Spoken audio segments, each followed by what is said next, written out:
To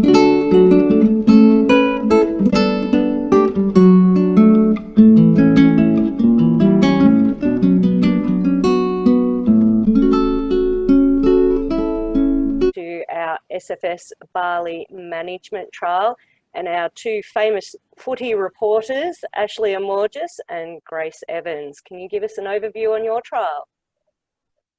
Oh, thanks, Michelle.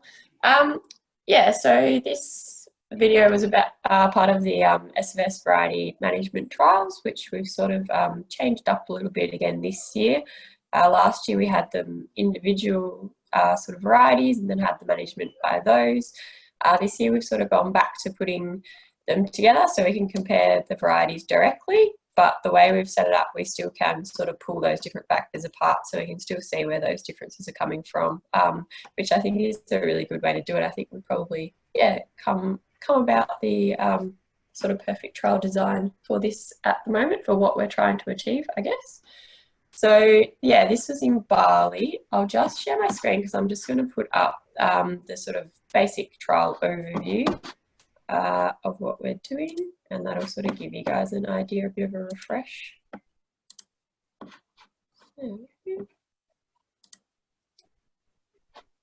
So the three key factors in this trial are looking at nitrogen, PGRs and the fungicide applications. Just while we're trying to get the screen shared, here it comes. We can see that. Yeah, so as Michelle said, there's those factors there. So we've got 4 varieties at Barley, Bottler, Nitro, Planet and La Brousse. And then at Laura, we've got Bottler, Nitro, Planet, and sort of looking at those different factors there. So nitrogen, fungicide at Barley, and then PGR and fungicide at Laura. And that's, yeah, basically sort of an overview of what we're doing, I guess, and we'll collecting a few in-season assessments and then yield data at the end of the year, obviously, as well, which will hopefully tell us a good story. So is there any questions from anyone in the field? Mark? Firstly, a comment. Congratulations, Ashley and Grace. You actually made me sit up in my seat when I clicked on the video because it really grabbed my attention. Obviously in the Dale Gray mode of things, from the very fast break, similar sort of eye-catching video. A quick question on, is there any noticeable effect of PGRs yet? Is there any lodging starting to happen in the trials without PGRs? Not quite yet. So we've taken internode distance measurements, but we haven't had a statistical result quite yet. We're hoping that later in the season we'll see some improvement with the lack of lodging, but not quite yet. So what did you see in last year's barley from the PGRs? So last year we only had PGRs in the Bottler trial, and in the absence of lodging and head loss, we saw a 0.3 tonne per hectare yield increase in the plots with a PGR as opposed to those without. So we're exploring that a bit further this year. Now the 0.3 was a significant difference, I presume? I think it was from memory. Yeah, it was, yeah. And was that, were you able to actually see a visual difference in the amount of lodging? So it was in the absence of lodging, which was sort of interesting. And then we found the same across our wheat as well.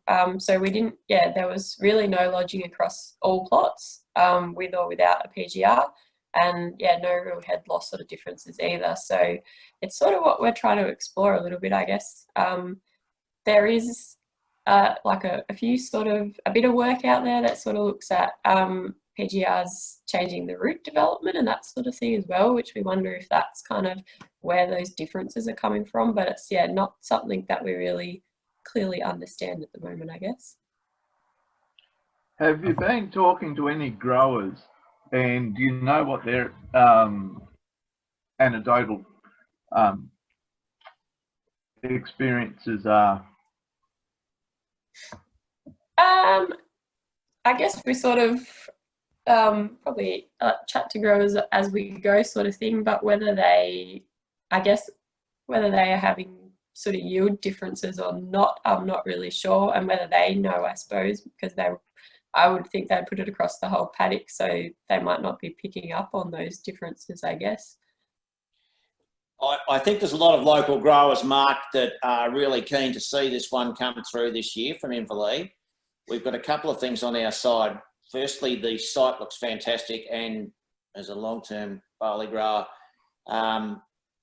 all the crops are showing great potential. So that's the first point. And just as importantly, number two, it looks like we're going to see ongoing rainfall into late spring and possibly even early summer.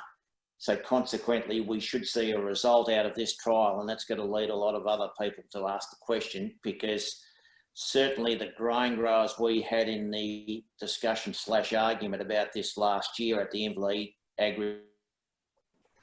AgriFocus are all looking at this, particularly with barley, and particularly, oh, well, I don't know, and again, chip in, Phil, but feel free, and I know we're having you next, but, you know, the whole Nitro Planet push into much greater yields has meant that, you know, there's a few that are starting to fall over again.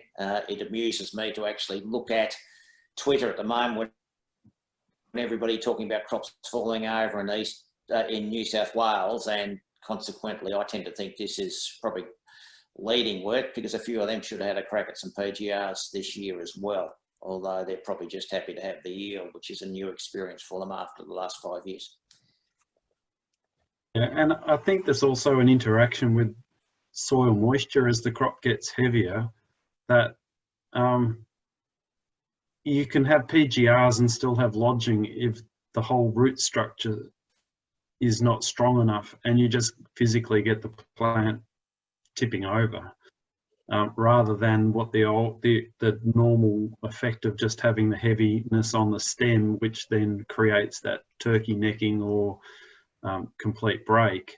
So you've probably got a bit of, that's where the variability seems to come from, is that you can still get lodging, but has it lodged just because it fell over, or did it break? And that's the, you know, so breaking is probably more detrimental than just falling over a bit. And it also improves water well, that's some of the research shows that it improves the stem structure of the plant. So maybe last year that slight increase was to do with water use efficiency, that it was a bottler with the PGR was able to get more moisture up into the head effectively, even without any height difference or without any other differences. Absolutely, Phil. This is one of the issues that we've faced often, that, you know, a gentle lean isn't too bad because the system still keeps working. But when they're falling over and doing a right angle, then things stop to move and can offer significant yields. I'll never forget in 2002 when we had a group of New Zealanders up to Wearing, just above the Inverleigh trial site there, and we had a pretty solid 8-tonner, and they all said, you'll never get there, it'll fall over, and they were right. And this is back in pre all of our type current varieties, and yes, flat on the road, did get the 8-ton, but we're all right on the deck, and I reckon we left 1.5 tons behind as well. So it was some crop, and I think that PGRs is something that we really need to continue to work on, particularly seeing we've got people used to using boom sprays now in late crop. Yeah, and I think, I was just going to say, I think the way we've set these trials up now, it sort of shows that we can pull that apart and see it. We might have been seeing it in the past because we've done this sort of PGR work within these variety management trials, but the way that they were set up, I guess we sort of probably made assumptions that it might have been something else rather than PGR. So it's interesting now that we can sort of differentiate that they are sort of playing such a big role, that we saw last year anyway. So yeah, it will be really interesting to see how they go. And the second thing, of course, Ashley, to give your other side of things a bit of a plug, is that we've now got the opportunity to extend some of this information into our hyper yielding 2 farmer groups, and challenge contest type paddock groups so that they can see on a broader scale what happens if you have the full package or which variety or whatever. So this isn't just at the trial site level now. This has moved on with hyper yielding to have those groups, to have people like Ash and John running those groups, and let extend it to the next generation, because as you've all heard me say, you know, my lot's done 6 and 8 tonne a hectare in cereals. I want to see all these other girls and boys doing averaging 10s and more in our sort of areas. And that's partly through variety as well, if we want to segue.